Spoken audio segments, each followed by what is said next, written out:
the leader of that group, those group of so-called friends, said to me, can we have a look at your video? I said, well, yeah, but you can't see it here. You'll have to wait for a studio to see the content properly.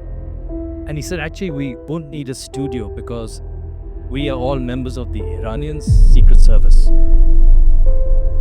We can't let you keep the tape until it's been scrutinized and properly assessed.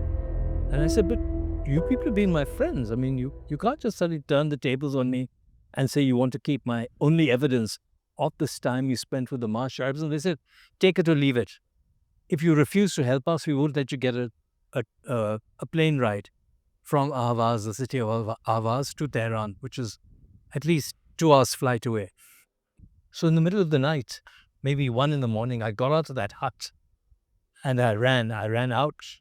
I didn't know which direction I was going. I found a road. I found a man with an old broken down car. He spoke some Arabic. I spoke Arabic. And I said to him in Arabic, I said, look, I need to get to Tehran urgently. I'm a foreigner. Kharaji, I think is the word. I give you $1,000. Just take me to Tehran. And he agreed. He was delighted. So much money for him. And we drove almost continuously 2 days and 2 nights. And he got me to Tehran. When I got to Tehran, I didn't bother with checking into my hotel. I went straight to the airport. And British Airways had a flight leaving that day from Tehran to London. I went to the British Airways check-in desk. And I checked in my main bag. I kept the small bag with the video with me. And then from check-in, I went up the stairs. Then I went to customs and they said, what's in your small bag?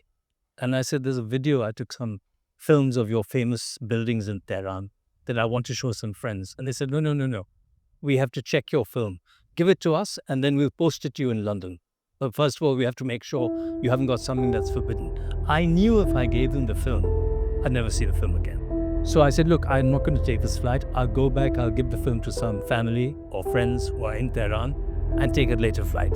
So I went out. As I came out, I looked downstairs and the airline was still checking passengers in. So I remember I ran down the stairs. I went to British Airways and I said, look, actually, I've got this small bag. Can you check this in as well? Not just the main bag. And they said, yeah, sure.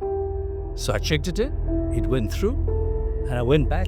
So immigration said, are you taking the flight after all? I said, yes. Customs said, what happened to your bag? I said, oh, I've given it to some friends. I'm going to board the flight. And I boarded the flight. I was like this on the flight, wondering if my main bag and my small bag would get to London intact. And when we got to Heathrow, I remember I was almost trembling with anticipation